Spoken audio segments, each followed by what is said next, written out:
Om Shanti 27 February 2024 प्रातः मुरली बाप दादा मधुबन।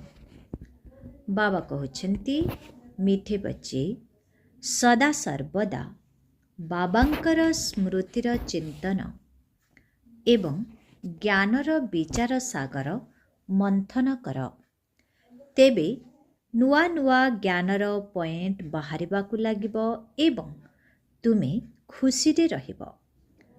बाबा कहउछन्ति मिठे बच्चे सदा सर्वदा बाबांकर स्मृतिर चिंतन एवं ज्ञानर विचार सागर मंथन कर, तेबे नुआ नुआ ज्ञानर पॉइंट बाहरिबाकु लागिबो एवं तुमे खुशी रे रहिबो। आजिर प्रश्न, एही ड्रामारे सबुठारु बड़रु बड़ चमत्कारिता काहार एवं काहेकि? एही ड्रामारे सबुठारु बड़रु बड़ चमत्कारिता काहार एवं काहेकि? उत्तर, एकरे सबुठारु बड़ चमत्कारिता हेला शिव बाबांकर, कारण सिए तुम मानंकु गोटिए सेकेंड रे परी करि देउछन्ति। एभली पाठ पढ़ाउछन्ति जहाद्वारा तुमे माने मनुष्यरु देवता होई जाउछ। दुनिया रे एभली पाठ पढ़ा बाबांक व्यतीत आउ केही पढ़ाई पारिबे नाही। 2 रे ज्ञानर तृतीय नेत्रर दान करी अंधाररु आलोककु नेई जिबा, धक्का खाइबारु रक्षा करिदेबा, एहा हेउछि बाबांकर काम। सेथिपाई तांको भली चमत्कारी एवं आश्चर्यजनक कार्य केही करिपारिबे नाही। ओम शांति। आत्मिक पिता प्रतिदिन तुम मानंकु बुझाउछन्ति एवं संतान माने मध्य निजको आत्मा भावी बाबांक ठारु सुनुछन्ति। जेपरि बाबा गुप्त सेहीपरि ज्ञान मध्य गुप्त। केही हेले बुझी पारु नाहंती जे आत्मा कौन, परम पिता परमात्मा कौन। तुमरा पक्का अभ्यास रहिबा दरकार जे मु आत्मा। बाबा आम आत्मा मानंकु पाठ पढ़ाउछन्ति। एही कथा को बुद्धि रे भल भाबरे बुझिबा दरकार एवं कर्म रे आनिबा दरकार। बाकी धंदा इत्यादि तो करिबाकु ही हेबो। तुमे माने जदि डाकिबो तेबे निश्चित भाबरे नाम धरी डाकिबो। नाम रूप अछि, सेथिपाई तो आत्मा कथावार्ता करि पारुछि, आत्मा सबु किछि करि पारुछि। केवल एही कथा निश्चय करिबा दरकार जे मु आत्मा अटे। बाकी सबु महिमा तो निराकारंकर। जदिओ साकार रूपरे देवता मानंकर महिमा रहिछि, किंतु सेमानंकु मध्य महिमा योग्य सेही शिव बाबा ही करिछन्ति। पूर्वरु महिमा योग्य थिले, एबे पुणी बाबा महिमा योग्य करुछन्ति। सेथिपाई सबु महिमा हेउछि केवल निराकार शिव बाबांकर।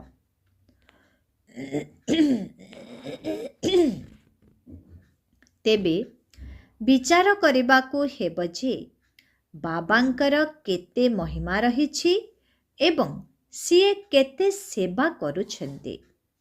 सिए सर्वसमर्थ, सिए सब किछि करि पारिबे। आमे तो तांकर बहुत कम महिमा करुछु, तांकर महिमा तो बहुत। मुसलमान माने मध्य कहउछन्ति जे अल्लाह आमको एही भली निर्देश देइछन्ति। तेबे सिए निर्देश काहाकु देउछन्ति? निश्चित भावरे पिलामानंकु ही निर्देश देउछन्ति, जेउ निर्देश द्वारा तुमे माने मनुष्यरु देवता हेउछ। अल्लाह काहाकु तो निर्देश देइथिबे ना। तेबे बाबा तुम मानंकु ही बुझाउछन्ति, जाहाकु कि केही हेले जानि नाहंती। एबे तुमे माने जानुछ पुणी एही ज्ञान प्राय लोप पाइजिब। बौद्ध धर्मावलंबी माने मध्य एही भଳି कहिबे, ख्रिस्टियान माने मध्य कहिबे, किंतु कौन निर्देश देइथिले ए कथा काहाकु हेले जଣା नाही। बाबा तुममानंकु भगवान एवं तांकर राजत्व विषय रे बुझाउछन्ते। आत्मा बाबांकु भूली पारिब नाही। जेपरि आत्मा अविनाशी सेहीपरि स्मृति मध्य अविनाशी, बाबा मध्य अविनाशी। गायन रहिछि जे आल्ला भगवान एही भଳି कहिथिले, किंतु सिए किए, कौन कहिथिले ए कथा किछि भी जानि नाहांती। आल्लांकु मध्य माटी गोड़ी भितरे अछंती बोली कहिदेइछन्ति। तेणु तांकु जानिबे किपरि? भक्ति मार्गरे तांकु प्रार्थना करुछन्ति। एबे तुमे बुझी पारुछ जे एठाको जिए भी आसिबे तांकु सतो रजो तम अवस्थारे आसिबाकु ही हेब। जीशु ख्रीष्ट एवं बुद्ध देव आसुछन्ति, तांक पछरे पुणी समस्तंकु आसिबाकु पडुछि। उपरकु जिबार प्रश्न ही नाही। बाबा ही एठाकु आसी राजयोगर शिक्षा देउछन्ति। समस्तंकर सद्गति दाता एकमात्र बाबा ही अटंती। आउ केही भी समस्तंकर सद्गति करिबा पई आसी न थांती। भाबिनियो जीशु ख्रीष्ट आसिले, तेबे सिए काहाकु बुझाइबे? एही सबु कथाकु बुझिबा पई बहुत भल बुद्धिर आवश्यकता रहिछि। सेथि पई नुआ नुआ उपाय बाहर करिबा दरकार। सेथि पई बहुत मेहनत करिबा दरकार। ज्ञान रत्न बाहर करिबा दरकार। सेथि पई बाबा कहुछन्ति विचार सागर मंथन करि लेख, पुणी पढ़ी देख। कौन कौन पॉइंट छाड़ी गली? बाबांकर ड्रामा रे जिउ अभिनय रहिछि ताहा तो चलिबो। बाबा कल्प पूर्व भଳି एठाकु आसी ज्ञान सुनाउछन्ति। ए कथा मध्य तुमे माने जानिछ, जेउ माने धर्म स्थापना करिबा पाई आसिछन्ति, तांको परे तांकर धर्मावलंबी मानंकु मध्य तळकु आसिबाकु हेबो। तेणु सेमाने काहाकु किपरि उपरकु नेबे? सेमानंकु मध्य सीढ़ीर तळकु आसिबाकु ही हेबो। प्रथमे हेला सुख एवं परे दुख। एही नाटक बहुत सुंदर भावरे रचना करा जाइछि। एही सबु कथार विचार सागर मंथन करिबार आवश्यकता रहिछि। सेमाने केबे भी काहार सद्गति करिबा पाई आसी न थांते। सेमाने केवल निजर धर्म स्थापना करिबा पाई आसी थांती। ज्ञानर सागर केवल जणे, अन्य काहा भितरे एही ज्ञान नाही। एही ड्रामारे सुख दुखर खेल समस्तंक पाई रहिछि, किंतु ड्रामारे दुख ठारू सुख अधिक रहिछि। ड्रामारे समस्ते अभिनय करुछन्ति, तेणु निश्चित भावरे सुख अधिक रहिबा दरकार। बाबा कौन केबे दुखर स्थापना करिबे कि? बाबा तो समस्तंको सुख देई थांते। सारा विश्वरे शांति होई जाए, किंतु एही दुख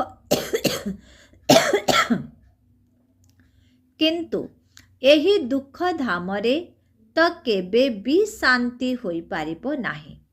शांति सेतेबेले मिलिबो जेतेबेले पुणी शांति धाम को जीव। बाबा एठाको आसी बुझाउछन्ते।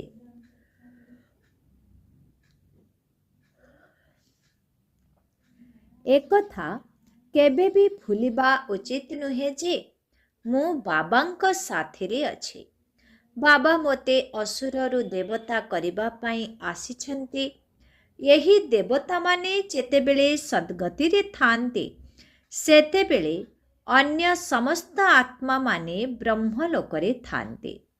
ଡ୍ରାମାରେ ସବୁଠାରୁ ବଡ଼ ଚମତ୍କାରିତା ହେଉଛି ବାବାଙ୍କର, ଯିଏକି ଆମମାନଙ୍କୁ ପରି କରି ଦେଉଛନ୍ତି।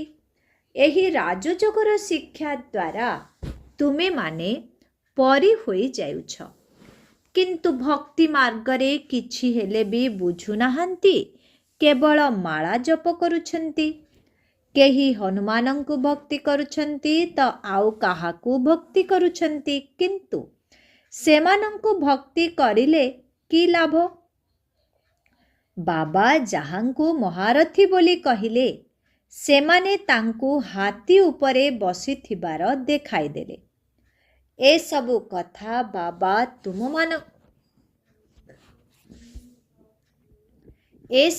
ଏହିସବୁ କଥା ବାବା ତୁମମାନଙ୍କୁ ବୁଝାଉଛନ୍ତି। ଯଦି ବଡ଼ ବଡ଼ ଲୋକମାନେ କେଉଁ ସ୍ଥାନକୁ ଯାଆନ୍ତି ତେବେ ସେମାନଙ୍କର କେତେ ଆତିଥ୍ୟ କରାଯାଏ, କିନ୍ତୁ ତୁମେମାନେ ଏବେ କାହାର ହେଲେ ଏତେ ଆତିଥ୍ୟ କରୁନାହଁ। ତୁମେମାନେ ଜାଣିଛ ବର୍ତ୍ତମାନ ସୃଷ୍ଟି ରୂପୀ ବୃକ୍ଷ ଜୀର୍ଣ୍ଣ ଶୀର୍ଣ୍ଣ ଅବସ୍ଥାକୁ ଆସିଗଲାଣି। ସୃଷ୍ଟି ସମ୍ପୂର୍ଣ୍ଣ ବିକାରୀ ହୋଇଯାଇଛି। ତୁମେମାନେ ବର୍ତ୍ତମାନ ଅନୁଭବ କରିବା ଦରକାର ଯେ ସତ୍ୟ ଯୁଗରେ କୌଣସି ବିକାରର କଥା ହିଁ ନାହିଁ। ବାବା କହୁଛନ୍ତି, ବର୍ତ୍ତମାନ ମୁଁ ତୁମମାନଙ୍କୁ ପଦ୍ମା ପଦମ୍ପତି ଅର୍ଥାତ୍ ସମ୍ପୂର୍ଣ୍ଣ ସମ୍ପତ୍ତିବାନ କରୁଛି। ସୁଦାମା ପଦ୍ମା ପଦ୍ମପତି ହୋଇଯାଇଥିଲେ ନା? ଏଠାରେ ସମସ୍ତେ କେବଳ ନିଜ ପାଇଁ ରୋଜଗାର ଜମା କରୁଛନ୍ତି। ବାବା କହୁଛନ୍ତି, ଏହି ପାଠପଢ଼ା ଦ୍ୱାରା ତୁମେ କେତେ ଉଚ୍ଚ କେତେ ଶ୍ରେଷ୍ଠ ହେଉଛ। ସେହି ଗୀତା ତ ସମସ୍ତେ ପଢ଼ୁଛନ୍ତି, ସମସ୍ତେ ଶୁଣୁଛନ୍ତି। ଏହି ବ୍ରହ୍ମା ବାବା ମଧ୍ୟ ପଢ଼ୁଥିଲେ, କିନ୍ତୁ ଯେତେବେଳେ ବାବା ଗୀତା ଶୁଣାଇଲେ ସେତେବେଳେ ଶୁଣି ଆଶ୍ଚର୍ଯ୍ୟ ହୋଇଗଲେ। ବାବା ଶୁଣାଉଥିବା ଗୀତା ଦ୍ୱାରା ସମସ୍ତଙ୍କର ସଦ୍ଗତି ହୋଇଥାଏ, କିନ୍ତୁ ମନୁଷ୍ୟମାନେ କିପରି ଗୀତା ରଚନା କରିଛନ୍ତି? କହୁଛନ୍ତି ଆଲ୍ଲା ଏପରି କହିଛନ୍ତି, କିନ୍ତୁ କିଛି ହେଲେ ବି ବୁଝୁନାହାନ୍ତି ଯେ ଆଲ୍ଲା କିଏ।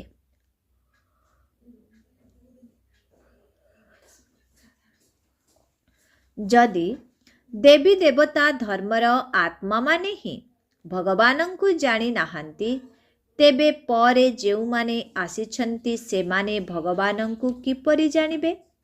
ସର୍ବଶାସ୍ତ୍ରମୟୀ ଶିରୋମଣି ଗୀତାକୁ ହିଁ ଭୁଲ କରିଦେଇଛନ୍ତି, ତେବେ ଅନ୍ୟ ସବୁ ଶାସ୍ତ୍ରର କ'ଣ ହେବ? ବାବା ଆମମାନଙ୍କୁ ଯେଉଁ ଗୀତା ଶୁଣାଇଥିଲେ ତାହା ପ୍ରାୟ ଲୋପ ହୋଇଯାଇଥିଲା, ଯାହାକି ଏବେ ତୁମେମାନେ ବାବାଙ୍କ ଠାରୁ ଶୁଣି ଦେବତା ହେଉଛ। ପୁରୁଣା ଦୁନିଆର ହିସାବକୁ ତ ସମସ୍ତଙ୍କୁ ଚୁକ୍ତ କରିବାକୁ ହିଁ ହେବ ଏବଂ ଆତ୍ମାକୁ ମଧ୍ୟ ପବିତ୍ର କରିବାକୁ ହେବ।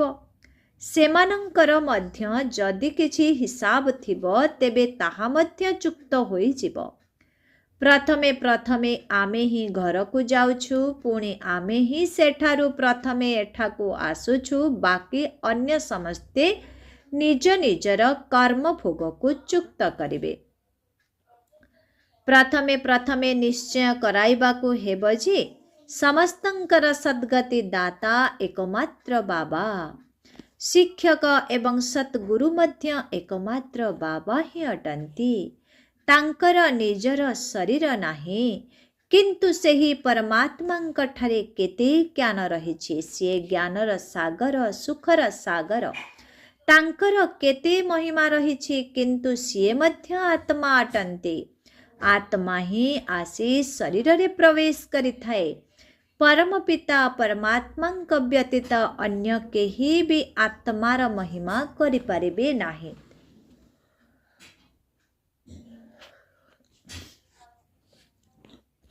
ଅନ୍ୟ ସମସ୍ତେ ଶରୀରଧାରୀମାନଙ୍କର ହିଁ ମହିମା କରିବେ। ସିଏ ହେଉଛନ୍ତି ପରମ ଆତ୍ମା।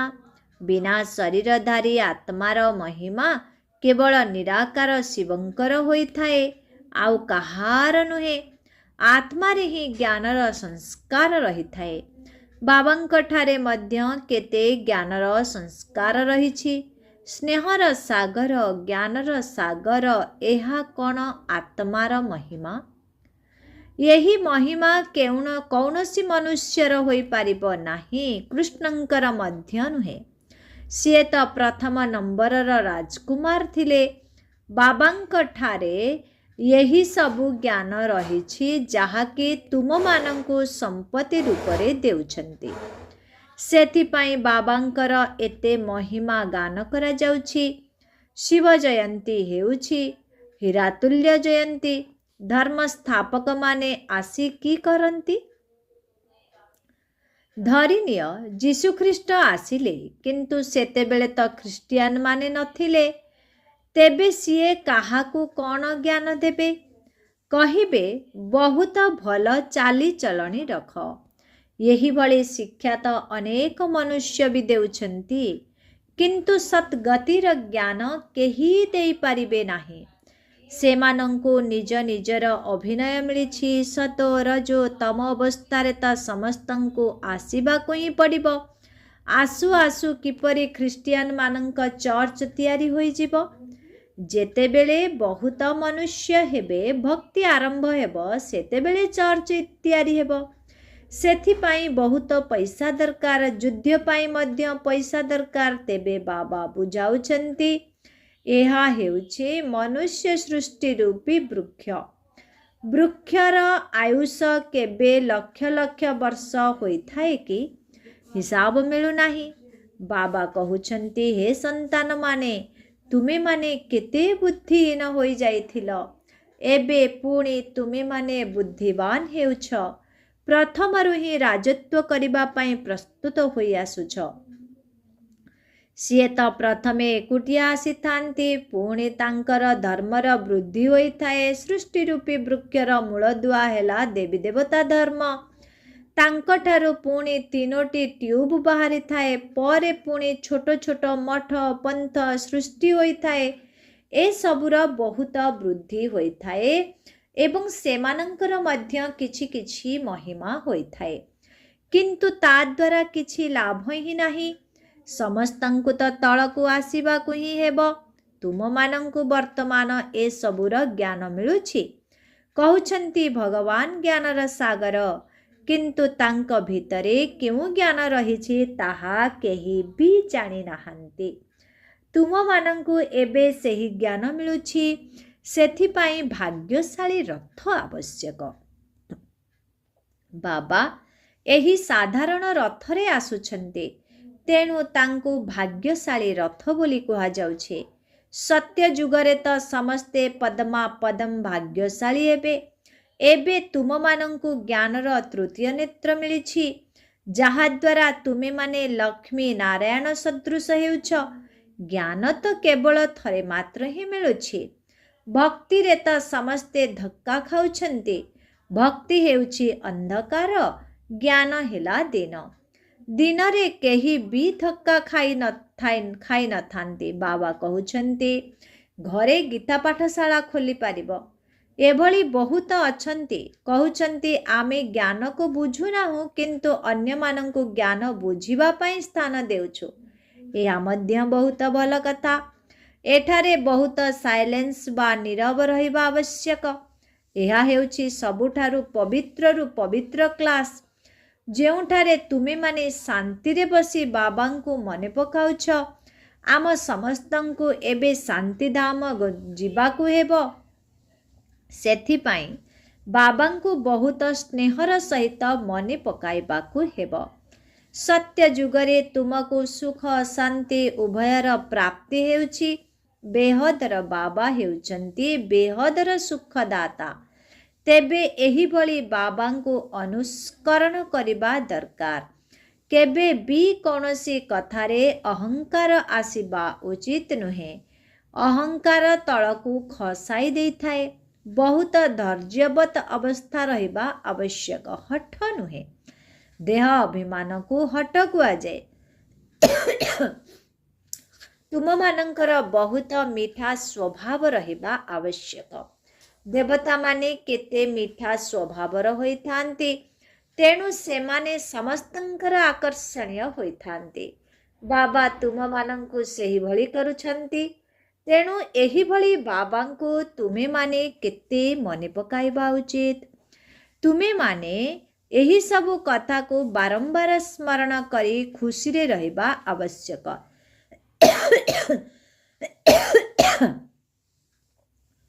ब्रह्मा बाबांकु तो पक्का निश्चय रही जे मु शरीर छाड़बी तो सेठारे जाई एही भली लक्ष्मी नारायण हेबी।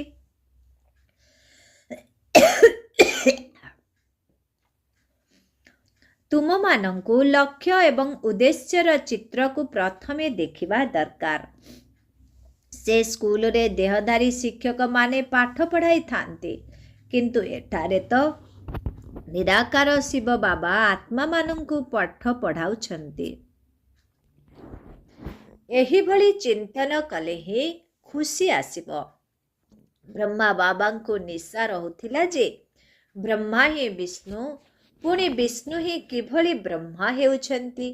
एही आश्चर्यजनक कथा को तुमे माने ही सुनी धारण करी पुणी अन्य मानंकु सुनाउछ। बाबा कहउछंती मु निजे विश्वर मालिक हेउ नाही, बाबा एही ब्रह्मांक मुख द्वारा ज्ञान सुनाउछंती। आकाशवाणी बोली कहिथांती, किंतु आकाशवाणीर अर्थ कौन ताहा बुझी नाहांती। एहा ही हेउछि प्रकृत आकाशवाणी, जहाँकि बाबा ऊपर को आसी एही गो मुख द्वारा सुनाउछंती। एही मुख द्वारा बाणी बाहारुछि।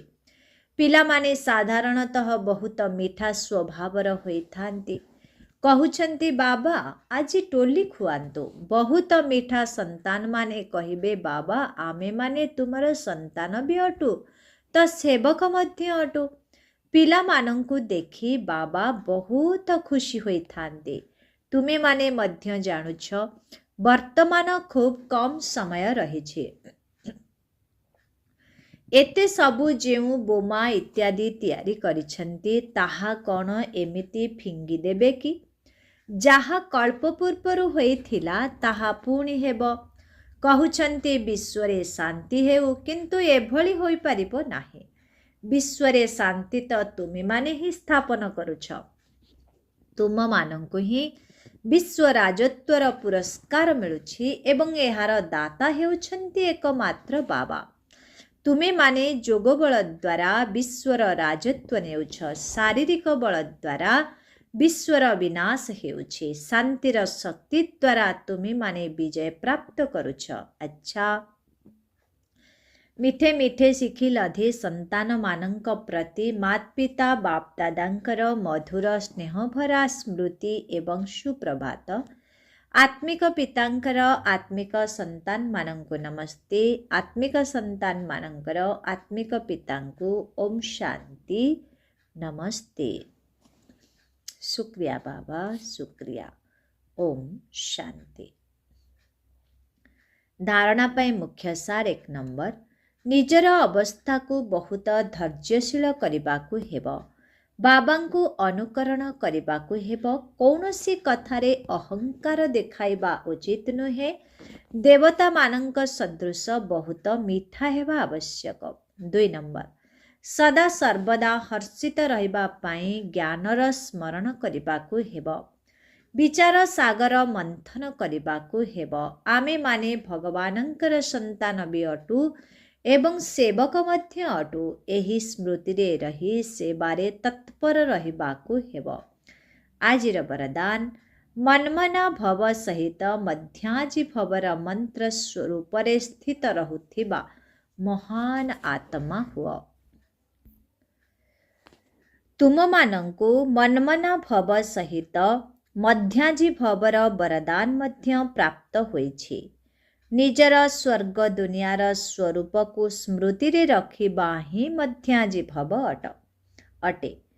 तेबे जेउ माने निजर श्रेष्ठ प्राप्ति गुड़िकर निशारे रहुछंती, सेही माने ही मध्याजी भवर मंत्र स्वरूप रे स्थित होई रही पारिबे एवं जेउ माने मध्याजी भव स्थिति रे रही थांती, ସେମାନେ ମନ୍ମନା ଭବ ସ୍ଥିତିରେ ତ ନିଶ୍ଚିତ ରହୁଥିବେ। ଏହିଭଳି ପିଲାମାନଙ୍କର ପ୍ରତ୍ୟେକ ବାଣୀ, ପ୍ରତ୍ୟେକ ସଂକଳ୍ପ, ପ୍ରତ୍ୟେକ କର୍ମ ମହାନ ହୋଇଥାଏ। ତେଣୁ ସ୍ମୃତି ସ୍ୱରୂପ ହେବା ଅର୍ଥ ମହାନ ଆତ୍ମା ହେବା।